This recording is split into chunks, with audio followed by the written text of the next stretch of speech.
Assalamualaikum warahmatullahi wabarakatuh.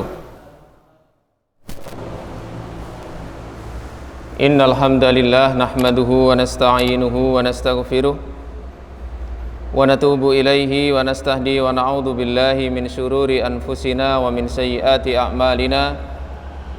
May yahdihillahu fala mudhillalah wa may yudlil fala hadiyalah. Asyhadu an la ilaha illallah wahdahu la syarikalah wa asyhadu anna Muhammadan abduhu wa rasuluh. Allahumma salli ala nabiyyina Muhammadin wa ala alihi wa sahbihi wa man tabi'ahum bi ihsanin ila yaumiddin. Amma ba'd. Ma'asyiral muslimin, hadirin rahimani wa rahimakumullah. Alhamdulillah, pada kesempatan malam hari ini marilah kita senantiasa tidak lupa untuk membesarkan rasa syukur kita kepada Allah Subhanahu wa taala, karena atas limpahan rahmat, taufik, hidayah serta ma'unah dan juga nikmat-nikmatnya kembali Allah Subhanahu wa taala mengumpulkan kita di majelis yang mudah-mudahan senantiasa menjadikan kita termasuk bagian dari orang-orang yang dimudahkan oleh Allah Subhanahu wa taala jalan menuju surganya, dan juga kita termasuk orang-orang yang dikehendaki kebaikan oleh Allah Subhanahu wa taala. Amin ya rabbal alamin. Malam hari ini kita lanjutkan materi kajian tafsir juz 30, dan malam hari ini adalah mulai dari surat 79, yaitu surat An-Nazi'at. Surat An-Nazi'at ini surat dengan nomor urut 79, dan An-Nazi'at artinya adalah malaikat-malaikat yang mencabut. Kenapa disebut dengan surat An-Nazi'at? Karena di awal surat Allah Subhanahu wa taala bersumpah dengan malaikat-malaikat pencabut nyawa yang diistilahkan dengan wan-nazi'ati. Surat ini tergolong surat-surat Makkiyah. Artinya surat ini Allah turunkan kepada Rasulullah sallallahu alaihi wasallam saat beliau belum hijrah ke Madinah.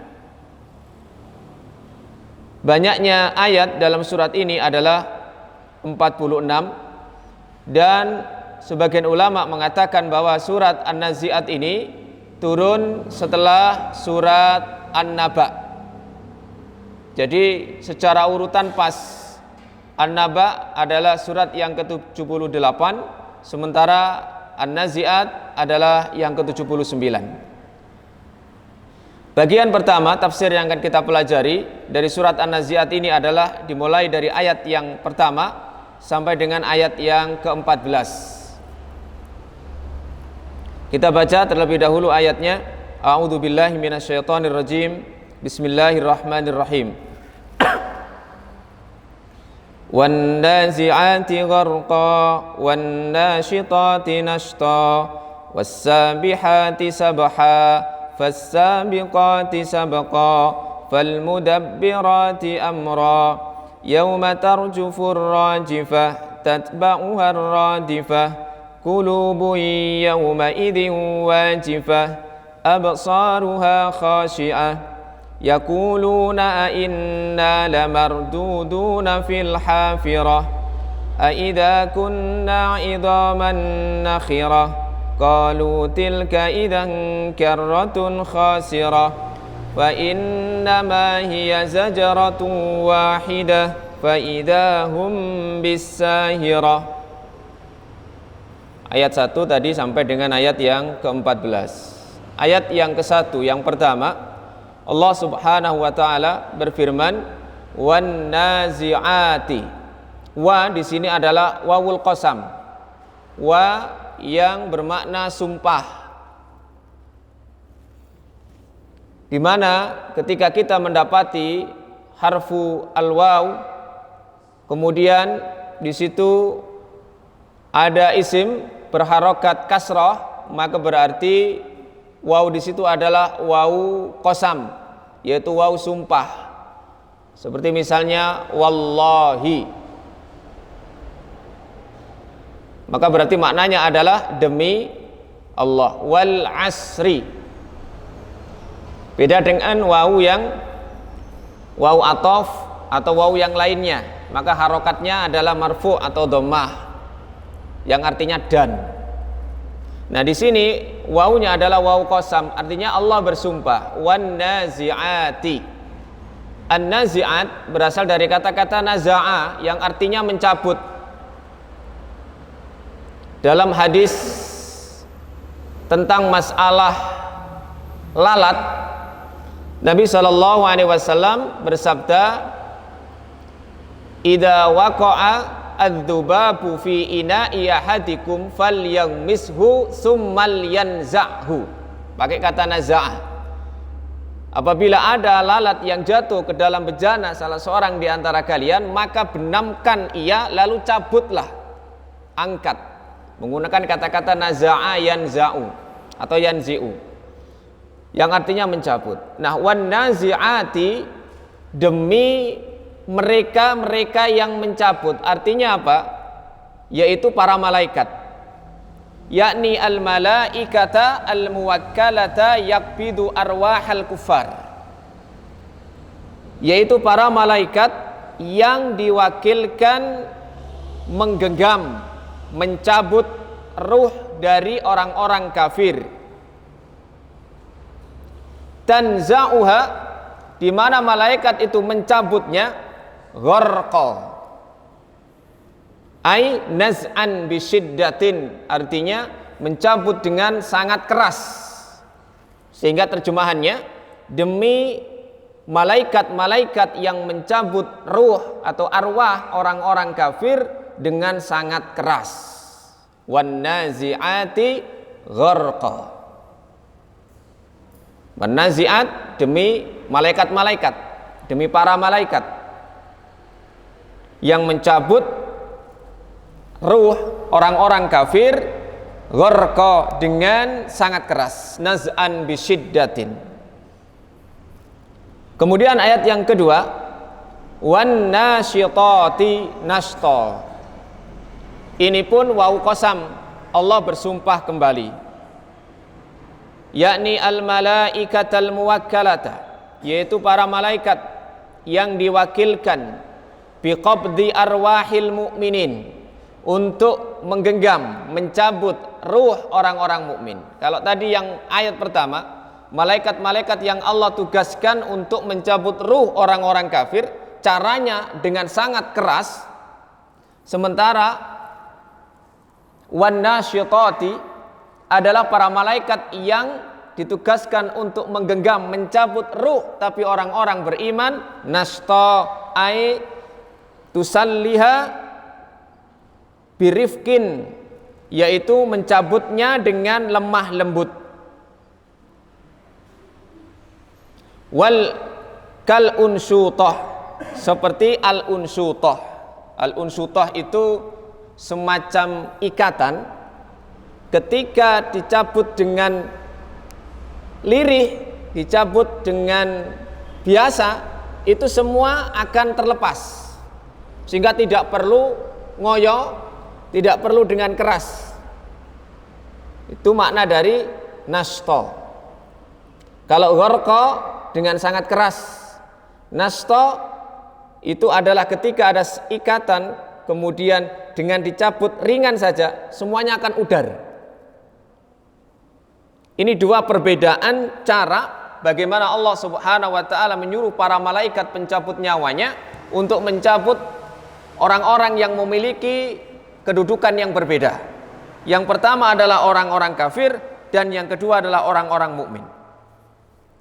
Wasababu dzalika, sebab dari hal tersebut adalah annal malaikatal muwakkalata, bahwa para malaikat yang ditugaskan biqabdi arwahil kufar, untuk mencabut arwah orang-orang kafir, idza da'atir ruh ilal khuruji, apabila ruh itu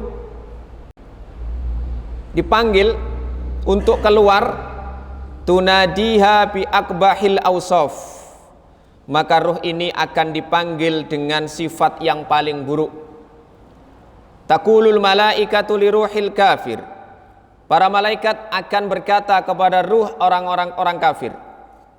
Ketika malaikat itu mencabut dengan sangat keras, kemudian ruh itu keluar dari orang kafir, maka para malaikat ini mengatakan kepada ruh yang keluar tadi, ukhruji ayyatuhan nafsul khabithah, keluarlah engkau wahai ruh, wahai jiwa yang kotor, allati kanat fil jasadil khabith, yang bersemayam, yang ada di tubuh yang kotor pula, yang jelek pula. Malaikat memberi sifat ruhnya orang kafir itu dengan ruh yang jelek, yang kotor, bersemayam juga, bertempat di jasad yang kotor pula. Walaupun mungkin secara fisik dibersihkan najis dari kotor-kotoran, mungkin juga dari najis, tetapi hakikatnya tubuh orang kafir itu adalah kotor. Bahkan innamal musyrikuna najas, orang musyrik itu secara maknawi itu najis. Kenapa? Karena mereka tidak tundukkan tubuh mereka kepada Allah Subhanahu wa ta'ala.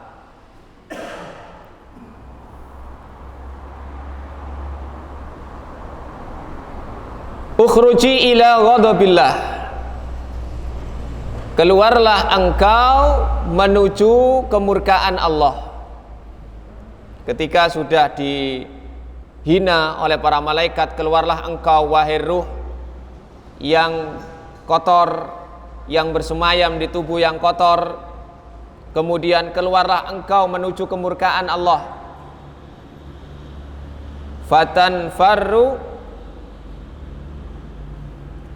Fatanfarur ruhu la turidu an takhruja ila hadha, dan ternyata ruh ini seolah-olah tidak menginginkan keluar dari jasad orang kafir. Sehingga memang orang kafir itu mereka sangat enggan untuk meninggalkan dunia ini.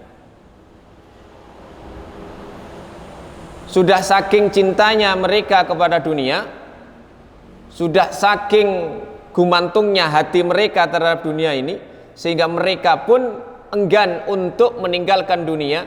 Ketika dicabut, disuruh keluar oleh para malaikat pun sulit. Sehingga fatatafarraqu fil jasadi, akhirnya fatatafarraqu fil jasadi, terpisahlah dari jasad, hatta yakbiduha bisiddatin, sehingga malaikat pun mencabutnya dengan sangat keras. Wa yanza'uha naz'an yakadu yatamazzakul jasad, malaikat itu mencabutnya dengan cabutan yang hampir-hampir jasad itu terpecah. Min siddatin naz'i, dari kerasnya saat mencabut. Makanya ada orang itu yang kadang sulit ruh itu keluar dari jasadnya. Orang-orang kafir disifati secara umum seperti itu. Ruh ini enggan keluar dari jasad yang sudah dituruti syahwatnya selama di dunia ini, sehingga ketika sudah waktunya keluar, ini merasa enggan. Amma arwahul mu'minin, adapun arwah dari orang-orang yang beriman, fa innal malaikata, maka sesungguhnya para malaikat, idza nazalat, apabila turun, liqabdiha, untuk mencabutnya, tubasyiruha, maka para malaikat itu memberi bisyarah, memberi kabar gembira, memberi suatu kegembiraan. Dengan cara apa? Dengan cara diperintah ruh itu keluar. Ukhruji, keluarlah engkau wahai ruh. Ya ayyatuhan nafsu thayyibah, wahai jiwa ruh yang baik. Allati kanat fil jasadit thayyib, yang bersemayam di jasad yang baik. Jasad tubuh yang ditundukkan, disujud rukukkan kepada Allah Subhanahu wa ta'ala. Ukhruji ila ridwanillah, keluarlah engkau menuju keridhaan Allah. Kalau tadi ruhnya orang kafir disuruh keluar dengan cara yang dilaknat, keluar menuju murka Allah. Sementara ruh orang beriman disuruh keluar untuk menuju ridha Allah. Fayahunu 'alaiha an tufariqa jasadaha, sehingga mudahlah keluarnya ruh orang mukmin tersebut ya ketika berpisah dari jasadnya. Fatakhruju bisuhulatin, sehingga keluarlah dengan mudah. Walihada lamma qala an-nabiy sallallahu alaihi wasallam, karena inilah ketika Nabi sallallahu alaihi wasallam bersabda, man ahabba liqa Allah, barang siapa yang cinta, senang, suka berjumpa dengan Allah, ahabballahu liqa'ahu, maka Allah senang berjumpa dengannya. Wa man kariha liqa Allah, dan barang siapa yang tidak suka, benci bertemu dengan Allah, karihallahu liqa'ahu, maka Allah pun tidak suka, benci bertemu dengannya.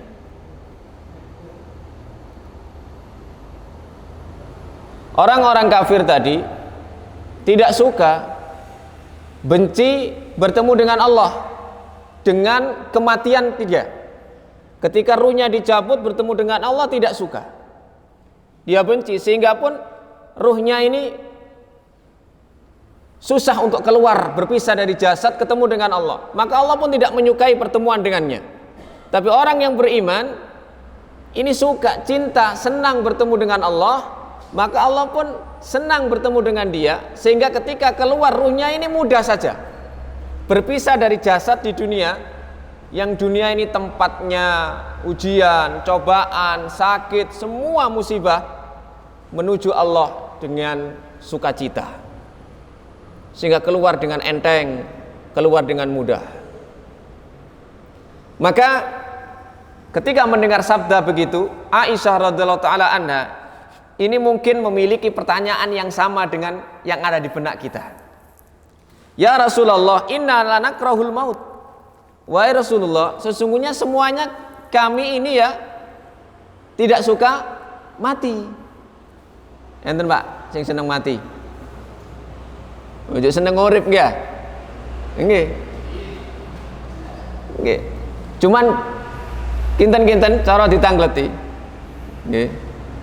Dengan adanya zikrul maut, salah satu pengobat jiwa hati itu adalah zikrul maut, ingat kematian.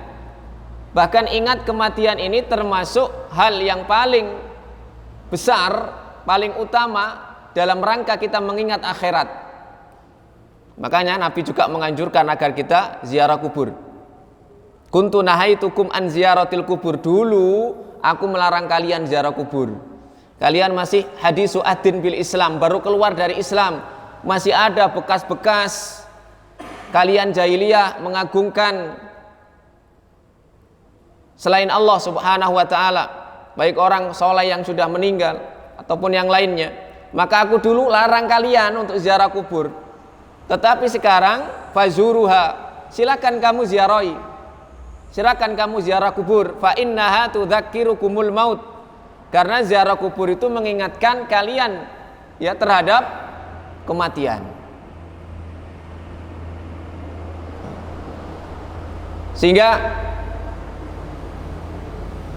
orang-orang yang sangat dekat dengan Allah Subhanahu wa taala,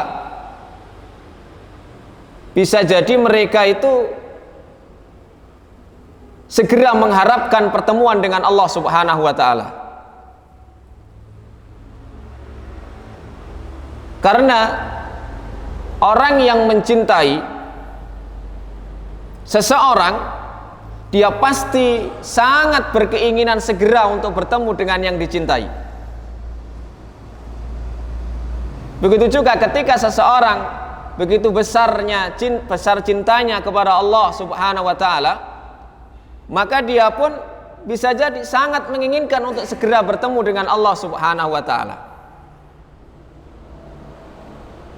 Mau sekarang atau besok, 1 bulan lagi, tidak ada bedanya. Bahkan mungkin menurut mereka lebih cepat lebih baik, karena akan segera berjumpa dengan zat yang selama ini dicintai, diibadai di dunia ini. Namun sisi manusia pasti berbeda dengan hal tersebut, di mana manusia sisi kemanusiaannya memang tidak menyukai kematian. Buktinya napa? Nek sakit berusaha ditambah no, entek piro wae carane ya napa supaya waras. Orang yang beriman boleh seperti itu dengan tujuan ketika diberi kesempatan hidup lebih lama lagi, maka bertambahlah amal ketaatannya, bertambahlah amal kebaikannya, sehingga semakin memberatkan timbangan kebaikan kelak di akhirat. Beda dengan orang kafir, beda dengan orang yang hatinya kotor. Dia ingin lebih lama hidup di dunia dalam rangka meneruskan syahwatnya, dalam rangka meneruskan bagaimana menikmati kehidupan di dunia ini, bukan dalam rangka menambah ketaatannya. Makanya Nabi pernah menyampaikan, kalau orang itu sudah pada titik kritis, bolehkah menginginkan kematian? Angsal apa mboten, Pak? Misalnya jenengan kiambak utawa ningali tiang sepah, mbah sinten mawon sing wis nemen kritise, terus panjenengan pun Gusti jenengan pejahi mawon ya bapak kula niku. Misalnya ngonten, menapa mbah kula misalnya nggih semboten kuat kula ngeramut misalnya, atau misalnya dirinya sendiri yang dalam kondisi seperti itu, bolehkah seseorang menginginkan kematian? Angsal mboten, Pak? Oh, situ angsal, mboten situ angsal. Ini berarti para ulama beda pendapat ini. Angsal mboten? Hukum asalnya tidak boleh, tetapi boleh dengan syarat, Pak. Boleh dengan syarat. Makanya Nabi mengajarkan doa, Pak, permintaan kepada Allah kalau seseorang dalam kondisi kritis atau melihat orang lain. Pun hafal. Allahumma ahyina. Nggih, terus? Nah, leres maknanya cuma harokate bahasa Arab kurang pas, ngeten. Allahumma in kanatil hayatu.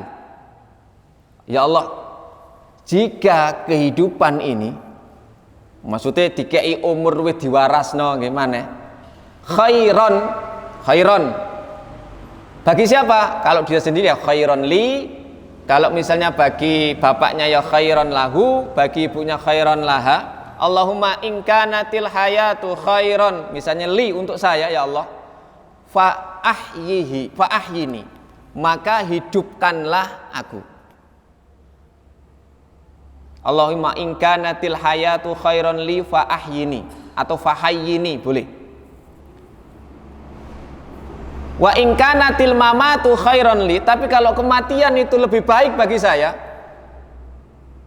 fa amitni, maka wafatkanlah aku, maka matikan aku. Artinya apa? Kita ingin hidup lebih lama, ada takliknya, ada syaratnya. Jika kehidupan itu memang lebih baik untuk diri saya, bisa semakin taat, menambah kebaikan-kebaikan kepada Allah. Tapi kalau ketika diberi tambahan hidup kok malah tidak baik, ya, malah durhaka kepada Allah. Nggih pun jenengan pejahi mawon. Ya, makanya kan hubungannya ketika Nabi ditanya, ayyun nasi khairun, menungso sing yok napa sing paling sae niku Nabi. Man tala umuruhu wa hasuna amalu, yaiku wong sing dawa umure bagus amale. Nanti yang sing sarunas tala umuruhu, dawa umure tapi sa'a amalu, Allah amalane, elek amalane. Sehingga ketika diberi umur panjang semakin jelek amal kebaikannya, sehingga semakin numpuk dosa-dosanya. Ya. Kembali kepada hadis tadi, ketika Aisyah mengatakan inna lanakrahul maut, Nabi, kami ini ya jelas saja tidak suka kematian. Bagaimana engkau mengatakan man ahabba liqa Allah, siapa yang cinta ketemu dengan Allah, artinya siapa yang senang mati ketemu dengan Allah. Padahal kami semuanya tidak senang. Apa jawab Nabi SAW? Laisa dzalika, bukan seperti itu maksudnya wahai Aisyah. Ya memang benar bahwa manusia itu tidak ada yang menyukai kematian. Walakinnal mu'min, tetapi seorang mukmin idza hadarahul maut, apabila kematian hadir kepadanya, busyira biridwanillah wa karomatihi, maka dia diberi kabar gembira dengan ridho dan karomah Allah subhanahu wa ta'ala. Falaisa syai'un ahabbu ilaihi, falaisa syai'un ahabba ilaihi mimma amamahu, tidak ada sesuatu pun yang lebih dia cintai dari apa yang ada di depannya. Fa ahabba liqa Allah wa ahabballahu liqa'ahu, maka dia pun senang, ridho, cinta bertemu dengan Allah, maka Allah pun senang, cinta bertemu dengan dia. Panjenengan misalnya dalam kondisi sakit diparani malaikat, dikai kabar gembira, diketokno tempat tinggal panjenengan besok ten akhirat ten swarga, seluruhnya ditampakkan kenikmatan-kenikmatan itu. Bahkan mungkin panjenengan pun diraosaken ambune swarga. Kira-kira ya napa? Cek kepingin nang donya ta wis nang kepingin nang budal? Budal ten pundi, Pak? Para sahabat itu seperti itu.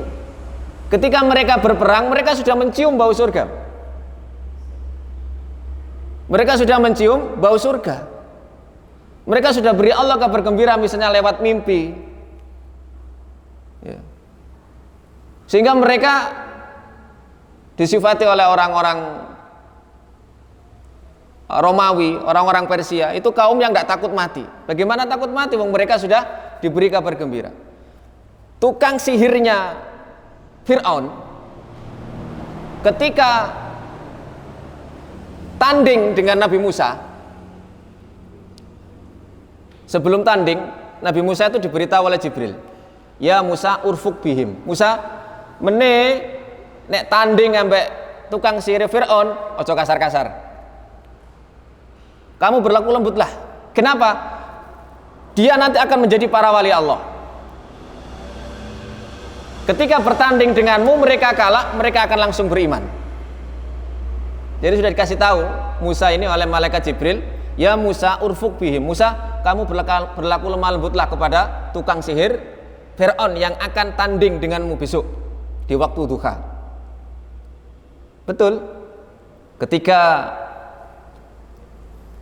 tukang sihir Fir'aun ini melemparkan tali-tali mereka, wa yukhayyalu ilaihim annahu hayatun tas'a, ketika dilihat seperti ular yang melata, Nabi Musa itu sebenarnya takut, Pak.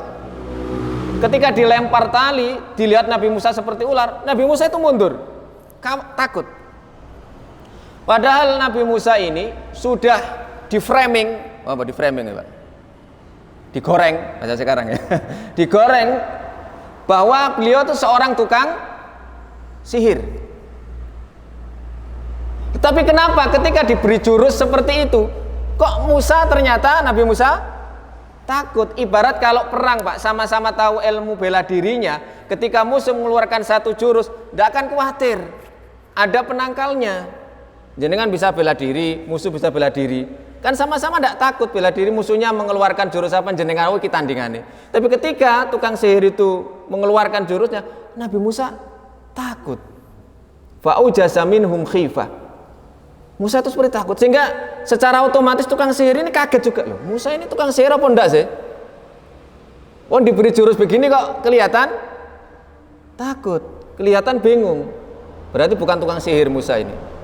Akhirnya kemudian Allah memberi wahyu supaya melemparkan tongkatnya sehingga talqafu ma yakfikun, sehingga menelan ya ular-ular yang dari tali-tali tadi. Langsung faulqiyas saharatu sajidin. Langsung saja tukang sihir itu sujud. Nah, ketika sujud itulah, kata para ulama tafsir, tukang sihir diperlihatkan surga oleh Allah Subhanahu wa taala. Diperlihatkan betul surga.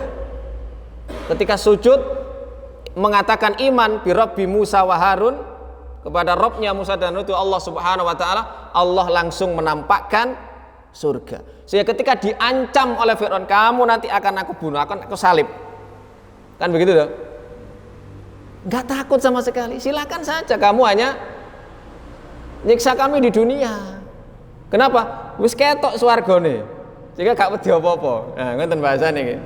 Dadi gambarannya tadi, nek kula kalian jenengan iki wis oleh napa bocoran ya, teko malaikat, kira-kira urip nang donya ini kaya wis gak kepingin ya.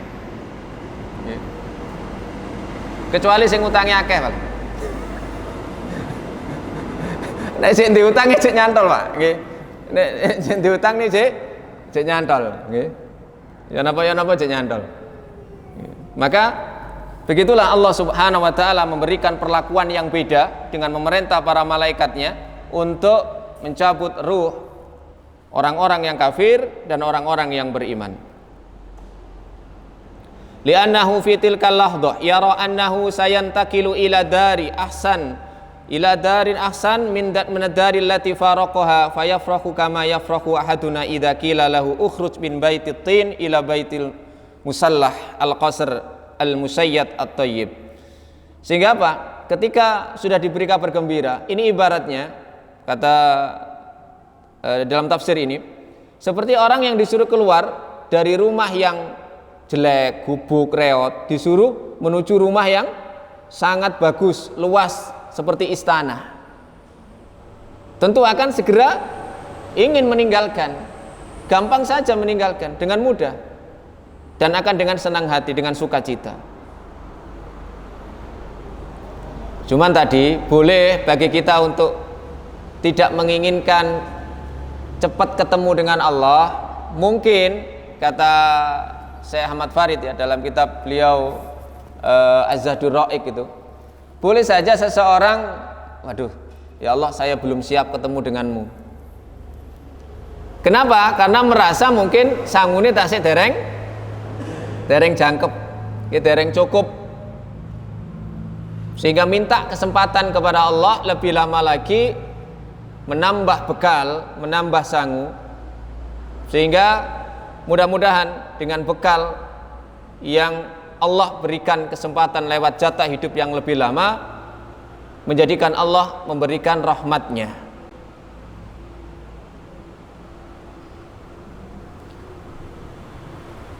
Kemudian ayat berikutnya, was-sabihati sabha, demi malaikat yang as-sabihat dari kata-kata sabaha yasbahu. Sabaha yasbahu niku maknane nglangi asline, Pak. Asline maknane nglangi. Tiang nglangi niku nggih padha mawon kan kepingin cepet-cepet, nggih. Sehingga maknanya was-sabihati sabha hiya al-malaikatu tasbahu bi amrillah ay tusri'u, yaitu para malaikat yang cepat-cepat untuk melaksanakan perintah Allah. Kama yusri'us sabihu fil ma, sebagaimana orang yang berenang pun ingin cepat-cepat.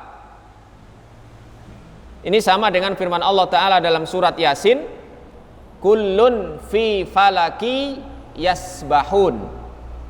Ketika Allah menceritakan tentang perjalanan tata surya antara matahari dengan bulan, maka Allah menyebutkan kullun, semua itu fi falakin, pada garis edarnya yasbahun, berenang. Jadi kalau ingat gambarnya susunan tata surya, planet-planet itu kan ada garis edar. Oke. Garis edar itu namanya falak. Nah, berputarnya ini namanya tadi berenang, karena orang renang pun ketika lomba pasti ada apanya? Ada batasnya. Wasyamsu tajri limustaqarril laha. Ya. Dzalika taqdirul azizil alim. Sehingga tidak mungkin masing-masing itu keluar dari garis edarnya. Jadi wassabihati sabha adalah malaikat yang bersegera untuk melaksanakan perintah Allah Subhanahu wa taala. Di sini disebutkan wahum ay al malaikah aqwa minal jin. Para malaikat ini lebih kuat dari bangsa jin. Wal jinnu aqwa minal bashar, dan bangsa jin lebih kuat daripada manusia. Sebagaimana kisah Sulaiman alaihissalam ketika memberikan perintah, siapa di antara kalian yang mampu membawa singgasananya Bilqis.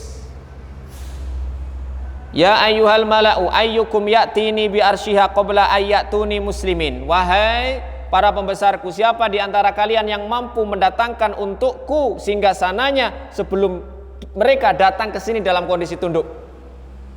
Qala ifritun minal jinni. Maka ifrit dari kalangan bangsa jin berkata, ana atika bihi qabla an takuma mim maqamik. Aku yang akan mampu membawakan singgasananya sebelum engkau Nabi Sulaiman bangkit dari tempat dudukmu. Kesuwen. Nah, bahasane kesuwen. Wa inni alaihi laqawiyyun amin, kata bangsa jin itu. Sesungguhnya saya benar-benar orang yang kuat dan bisa dipercaya. Tapi kemudian ada yang lain. Qala alladzi indahu ilmun minal kitab. Orang yang memiliki pengetahuan tentang Alkitab berkata, ana atika bihi qabla ayyartadda ilaika tarfuk. Wah, ini lebih dahsyat lagi. Aku yang akan mampu mendatangkan kepadamu sebelum kamu balik ketip. Nah, durunge balik ketip wis cling. Yakni idza madatta tarfaka summa raja'tahu faqabla an yarja ilaika atika. Jenengan ketip men sadurunge balik maneh iku wis engko teko. Falamma ra'ahu mustaqirran indahu, tatkala ternyata tiba-tiba ada mustaqirran jumeneng enten ten mriku ngadeg napa ne singgasananya. Qala hadza min fadli Rabbi, ini adalah karunia dari Rabbku. Liyabluwani a'ashkuru am akfur. Para ulama mengatakan innahu hamalathul malaikah. Sesungguhnya yang membawa singgasana Bilqis itu adalah para malaikat. Hatta ja'at bihi ila Sulaiman minal Yaman wa Sulaiman bisyam bilahdoh. Negerinya Bilqis Sabak itu di Yaman. Sementara kerajaannya Nabi Sulaiman alaihissalam di Syam. Tapi lahdoh, dengan sekejap mata sudah ada di hadapan Nabi Sulaiman alaihissalam. Maka para ulama tafsir mengatakan itu dibawakan oleh para malaikat. Sehingga kekuatan malaikat lebih kuat dari bangsa jin. Yang jin tadi leren ngadeg, suwen, tip tok ngene ae. Tapi bangsa jin lebih kuat dari manusia, jelas. Kemudian ayat berikutnya fas-sabiqati sabqa. As-sabiqat, sabaqa yasbiqu, maknanya orang yang terdepan, juara. Makanya fastabiqul khairat. Maka berlomba-lombalah, jadilah yang terdepan dalam kebaikan. Fas-sabiqati hiya al malaika tasbiqu ila amrillah, yaitu para malaikat yang selalu mendahului melaksanakan perintah Allah. Walihada kanatil malaikatu asbaqa ila amrillahi wa aqwama bi amrillahi min bani Adam. Karena inilah para malaikat lebih dulu, lebih cekatan, lebih cepat melaksanakan perintah Allah dan lebih lurus, lebih tegak melaksanakan perintah Allah dibandingkan anak Adam. Lihat dalam surat At-Tahrim ayat yang ke-6. Alaiha malaikatun ghiladun shidadun la ya'sunallaha ma amarahum wa yaf'aluna ma yu'marun. Malaikat yang keras, bengis, yang tidak pernah bermaksiat kepada Allah, terhadap perintah Allah dan melaksanakan apa yang mereka diperintahkan.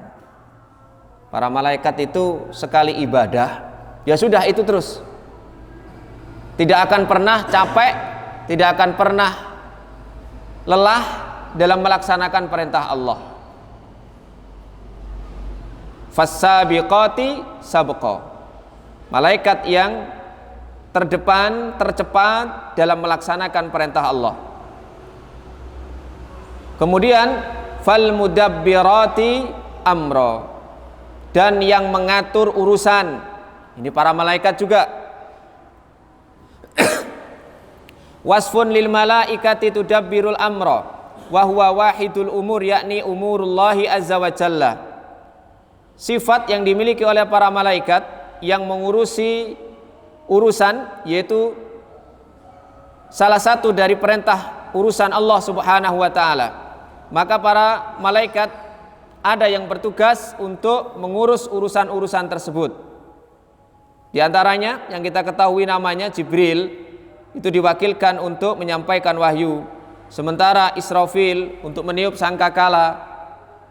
Kemudian juga apalagi Mikail tugasnya apa? Mikail tugasnya apa? Menurunkan hujan, tumbuh-tumbuhan. Terus malaikat apa Malik? Malik Jogo neraka nggih.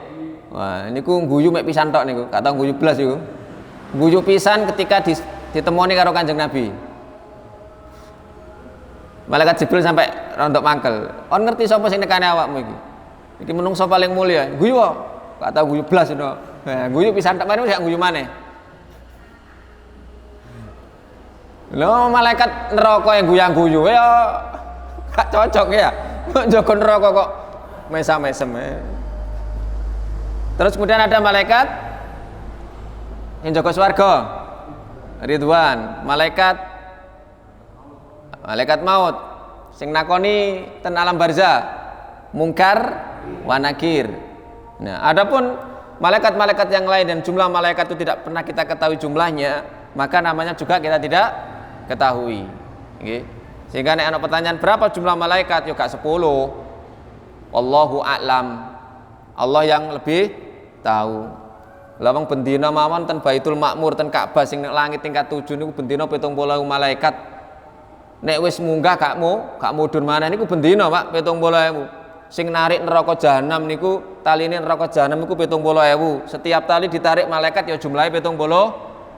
Lah pinten jumlahe sing narik neraka jahanam tok? 70.000 ping 70.000. Makanya nek pertanyaane berapa jumlah malaikat? Nggih gak ero, tapi nek jeneng-jenenge nggih sing dikabarno kalian Allah utawi Rasulullah ada di antara mereka nama-namanya yang kita ketahui.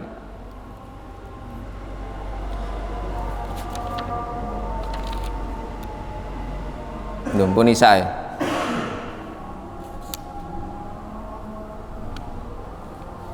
Yauma tarjufur rajifah.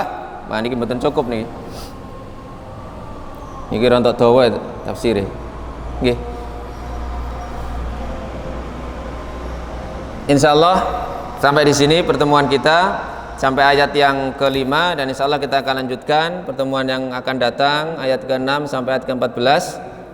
Jadi ayat ke-5 ini semuanya berisi tentang sumpah Allah Subhanahu wa taala terhadap para malaikat-malaikatnya. Dan termasuk di antara iman kepada para malaikat yang merupakan bagian dari rukun iman kita yang 6, ini diantara hikmahnya, faidahnya adalah kita mengetahui betapa besar kekuasaan Allah Subhanahu wa Ta'ala. Kenapa? Melihat makhluknya yang bernama malaikat saja ini sangat kuat, apalagi penciptanya yaitu Allah Subhanahu wa Ta'ala. Dan ini juga merupakan perhatian Allah Subhanahu wa Ta'ala kepada makhluknya, di mana para malaikat ini ada di antara mereka yang ditugasi untuk mengatur urusan-urusan manusia atas izin Allah Subhanahu wa Ta'ala. Bukan berarti Allah tidak mampu, tetapi Allah Subhanahu wa Ta'ala ingin menunjukkan kekuasaan Allah Subhanahu wa Ta'ala melalui makhluknya yang diberi kekuatan yang luar biasa, yaitu para malaikat. Sehingga dengan demikian kita pun semakin mengimani tentang kekuasaan Allah Subhanahu wa Ta'ala yang telah menciptakan para malaikat. Demikian, mudah-mudahan Allah Subhanahu wa Ta'ala senantiasa menjadikan kita termasuk orang-orang yang ketika Allah memerintahkan malaikat mencabut nyawa kita, maka dicabutlah nyawa kita dengan ringan. Dan mudah-mudahan semuanya kita termasuk orang-orang yang dimudahkan untuk berpisah dunia ini dan juga kelak di akhirat menjadi penghuni surganya. Amin ya rabbal alamin. Subhanakallahumma wa bihamdika asyhadu an la ilaha illa anta astaghfiruka wa atubu ilaik. Assalamualaikum warahmatullahi wabarakatuh.